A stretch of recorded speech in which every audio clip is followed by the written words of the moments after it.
Goeiemôre, dit is 'n heerlike Dinsdag. Ek sien ons hondjie ook nou hier kom opspring hier langs my. Lekker om julle te sien vanoggend.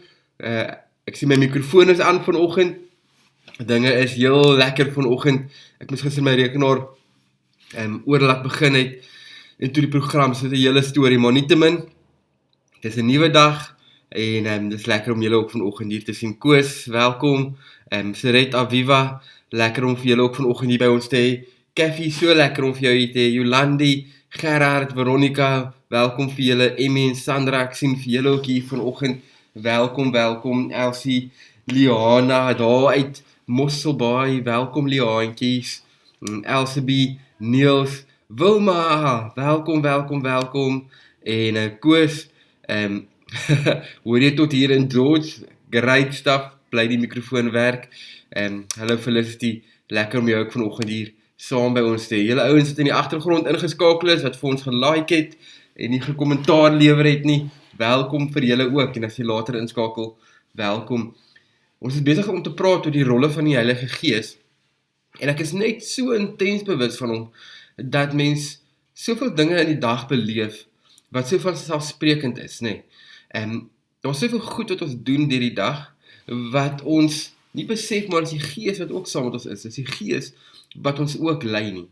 Nou, wanneer ons in die boek Handelinge gaan sien, nadat die eerste disippels met die Heilige Gees gedoop is, het hulle heel hartig, ons sien nou in vers 4, het hulle heel hartig toegelê op die leer van die apostels en die onderlinge verbondheid, die gemeenskaplike maaltyd en die gebede. Sien, die Griekse woord wat hier gebruik word vir gemeenskap en saamwees is die woord koinonia. Nou vir die eerste keer wat ons in die Nuwe Testament die woord koinonia hoor, is dan juis hierso. Is juis hierso waar hulle sê, maar hierdie mense nadat hulle die Gees beleef het en nadat die Gees deur hulle begin werk het hulle heel hartig hulle toegeleer daarop om die leer van die apostels en die verbondenheid by mekaar te wees. Sien ons dat die gemeenskaps of die gemeenskaplike kuiers hier begin het. Ons sien hierna in die Nuwe Testament word koinonia nog 18 keer gebruik. Maar hierso lees ons van die eerste keer waar koinonia gebruik word. Nou koinonia, wat ook as vennootskap vertaal kan word, is iets bonatuurlik, nee. Dit is iets bonatuurlik, want dit is iets wat gebeur, dat ek en jy mekaar innig lief kan hê. En dit is die eerste keer dat ons dit hier kan beleef in die Nuwe Testament, want voor Pinkster was daar nog nie so iets nie, was daar nie so iets gewees nie. Slegs toe die Gees uitgestort het en die Gees begin werk het onder ons, sien ons dat dit die persoonliking van die inwonende Heilige Gees was, wat besig is om plaas te vind. Nou daai verpersoonliking van die Heilige Gees wat deur ons begin werk het gemaak dat ons met mekaar kan leef en kan lief wees. Dit het ons in staat gestel om nie net siekes te genees nie, en ook nie net om wonderwerke te verrig nie, maar hierdie het gemaak dat dit ons harte saam snoer en saam bind, want dit het gemaak dat ons mekaar op 'n heel ander manier kan lief wees. Het jy ooit daaraan gedink? Ek kyk in ons huiskerk wat ons begin het hierdie jaar, en daar's 'n klomp mense wat, as jy mooi daaraan dink, sou jy nooit eintlik skouers op 'n manier saam dat hulle geskuur het nie. Maar ewe skielik maak die Gees dit moontlik dat ons mekaar lief kan wees op 'n bonatuurlike manier.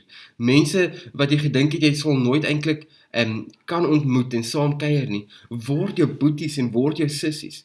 Ek kyk na ons kerk hier in Nyasna, beleef ek net so groot koinonia onder mekaar. Iemand sê vir my Sondag, as dit nie vir 'n uitreik was nie, sou ek nooit gemaak het dat hierdie persoon by my kom braai het nie.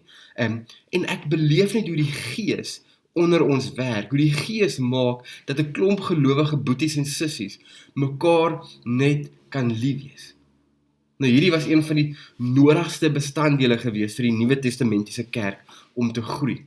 Dit was vir Paulus, Timotheus, Lukas, Titus, Priscilla en Aquila, was dit een van die belangrikste goed vir hulle gemeentes gewees, sodat hulle kan groei en kan saam staan en saam die rowwe tye kon gegaan het en saam net die Here Jesus kon aanbid het.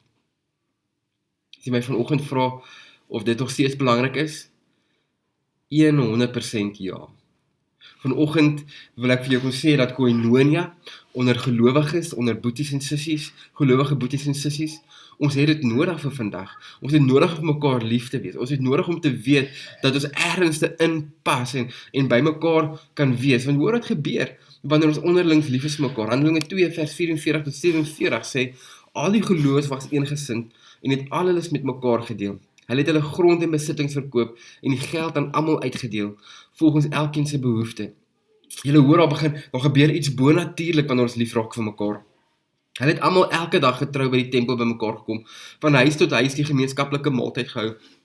Hulle kos met blydskap en in alle eenvoud geëet en God geprys. Die hele volk was hulle goedgesind en die Here het elke dag mense wat gered word by die gemeente gevoeg. Julle sien, daar gebeur iets as ons vir die wêreld kan wys hoe die Gees ons saam snoer, hoe die Gees ons saam bind by mekaar en hoe ons kan lief wees vir mekaar. Want sien, dit is hoe die kerk ook gegroei het. Die kerk het gesien, of die mense wat hier buitestanders was, het gesien, maar kyk hoe onbaatsigtig is hierdie mense teenoor mekaar. Kyk hoe lief is hierdie mense vir mekaar. Kyk hoe deel hulle alles met mekaar. Kyk hoe help hulle mekaar. Ek wil deel wees daarvan. En dit is wanneer die mense deel geraak het van die kerk, deel van Jesus Christus geword het. Vanoggend wil ek kon sê dat ons nodig het om terug te keer na hierdie, om te sê, kom ons wees lief vir mekaar, kom ons kom by mekaar uit, kom ons kom kerk toe, kom ons kom by ons gelowige boeties en sissies uit, kom ons kuier saam, kom ons wees lief vir hulle mekaar. Sien, want dit is die Gees wat homself persoonlik in sulke situasie.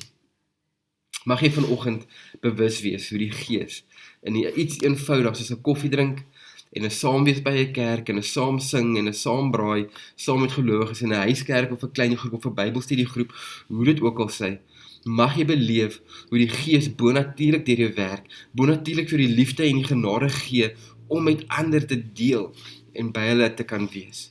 Mag jy 'n heerlike Dinsdag hê. Graham, ek sien jy het bygekom.